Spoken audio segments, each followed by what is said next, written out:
नमस्कार विद्यार्थी मित्रांनो, आज आपण इयत्ता 6वीचा जो 22 एप्रिल 2026 रोजी होणारा पॅटचा पेपर असणार आहे पहा इंग्रजी विषयाचा.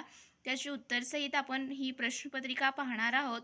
त्यामुळे व्हिडिओ स्किप न करता संपूर्ण पहा.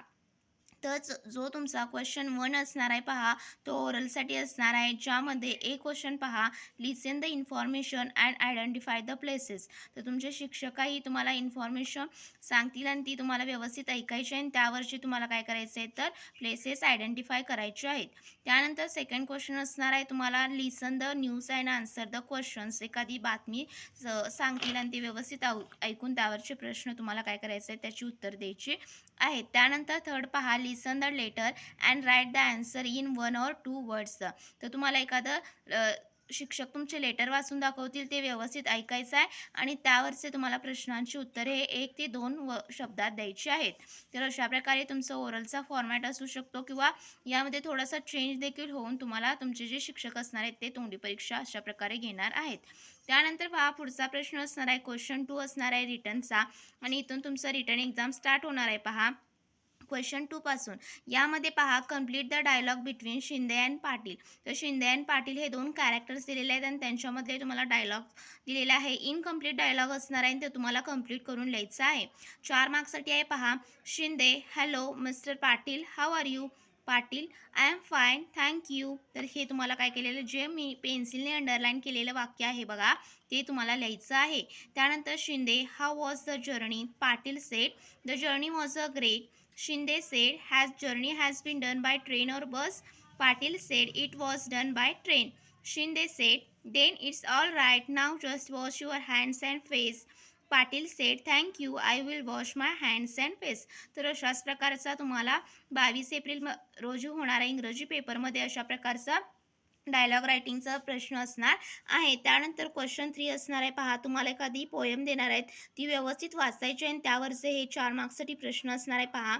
Read the given poem and find out the rhyming pairs. त्यामधील तुम्हाला रायमिंग पेअर्स काय करायचे आहेत, शोधून लिहायचे आहेत. कोणत्याही 2, hour, shower, age, sage, time, rhyme. तर रायमिंग पेअर्स म्हणजे असे वर्ड्स असतात ज्यांचं प्रोनाऊन्सिएशन हे आपल्याला सिमिलर असतं पहा. हवर, शोअर हे आपल्याला प्रोनाऊन्स करताना कसं वाटत असतं, सिमिलर वाटत असतं, त्यामुळे काय असतं तर ते रायमिंग वर्ड्स असतात. आणि यामध्ये तुम्ही लक्षात ठेवायचं, तर तुमचे जे पोएम्स असणार आहे त्याच्या शेवटची जे लाईन्स असतात बघा, त्याचे शेवटचे जे वर्ड्स असतात त्याच्यातच तुम्हाला रायमिंग वर्ड्स हे शोधून सापडतात आणि ते लिहायचे आहेत. त्यानंतर पहा, सेकंड क्वेश्चन्स देखील, read the poem and write 2 related words with time. टाईमच्या रिलेटेड 2 वर्ड्स तुम्हाला पोयममधून शोधून लिहायचे आहेत पहा. सेकंड, मिनिट, हवरचं असे लिहिलं तरी तुम्हाला पैकीच्या पैकी मार्क्स हे मिळणार आहेत. त्यानंतर पुढचा प्रश्न क्वेश्चन 3 पहा, read the following statements, tick correct the ones that are news and put a cross mark against that are not news. तर तुम्हाला काही स्टेटमेंट दिलेले आहेत, जे स्टेटमेंट्स न्यूज वाटतात त्याला करेक्ट मार्क करायचं आहे पहा अशा प्रकारे, आणि जे वाटत नाही त्याला अशा प्रकारे क्रॉस करायचं आहे. तर पहिलं पहा, Meera went to the market, ही काही न्यूज होणार नाही त्यामुळे तिथं क्रॉस येणार आहे. सेकंड वन पहा, Meera reached Mount Kalsubai in record time, हे न्यूज वाटणार आहे. त्यानंतर पहा, Mayank got a birthday gift from his sister. तर ही काय न्यूज वाटणार नाही, कारण ते काय असतं, आपण फॉर्मल म्हणजे इनफॉर्मल म्हणजेच ते काय असतं, आपण काय केलेलं आहे तर मयंकने त्याच्या बहिणीला गिफ्ट दिलेलं आहे, ही काही न्यूज कधीच होऊ शकत नाही. त्यानंतर पहा, Mayank won the first prize in national swimming competition.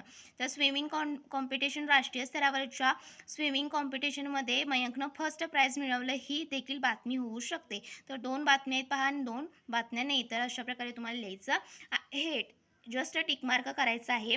त्यानंतर सी क्वेश्चन असणार आहे 3 मार्क्ससाठी. यामध्ये तुम्हाला एक वचन दिलेलं आहे, त्याचं अनेक वचन लिहायचं आहे. खूप सोपं आहे पहा. दिलेल्या शब्दाला फक्त इयस किंवा इयस प्रत्यय तुम्हाला लावायचं आहे. बसचं बसेस होणार आहे प्लुरल फॉर्म, स्टोनचं स्टोन्स, त्यानंतर ॲक्टिव्हिटीजचं ॲक्टिव्हिटीज. सोपं आहे पहा 3 मार्क्ससाठी. जर एक जरी चुकला तर 1 मार्क्स तुमचं जाणार आहे. त्यानंतर डी प्रश्न पहा, underline the silent letters in the following words. दिलेल्या वर्ड्समधील सायलेंट लेटरला जस्ट अंडरलाईन करायचं आहे. म्हणजे जसं प्रोनाऊन्सिएशन आपण वर्ड्स म्हणजे शब्द प्रोनाऊन्स करताना त्याचं काय होतं तर ते सायलेंट असे लेटर्स असतात, ते जस्ट तुम्हाला अंडरलाईन करायचे पहा.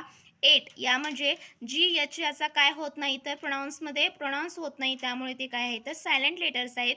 रिस्टमध्ये पहा डब्ल्यू सुरुवातीला येत असेल तर आपण काय त्याचं प्रोनाऊन्स करतो रिस्ट, त्यामुळे डब्ल्यू हा सायलेंट लेटर असणार आहे. त्यानंतर नेक्स्ट क्वेश्चन बघा, क्वेश्चन 4 असणार आहे. Write the name of the 2 tallest trees. काय असणार आहेत, उंच झाडांची नावं लिहायची आहेत. रेडवूड, पीपल अँड टीक म्हणजे साग. त्यानंतर पहा rearrange the sentences on the time line.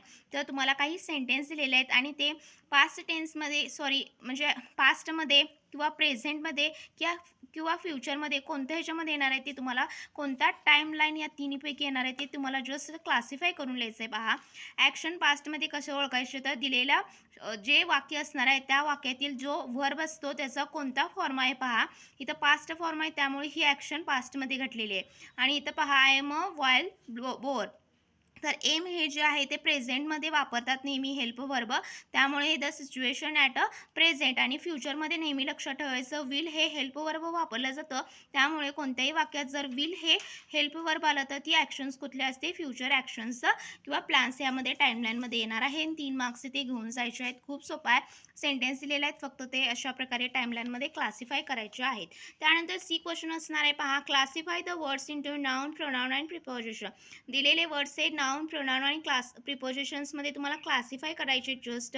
तर काय दिलेलं आहे पहा, अ बकेट, ऑन और ही दिलेलं आहे. तर अ बकेट काय नाही, हे एक नाव आहे बघा, नाममध्ये येणार आहे नाउनमध्ये.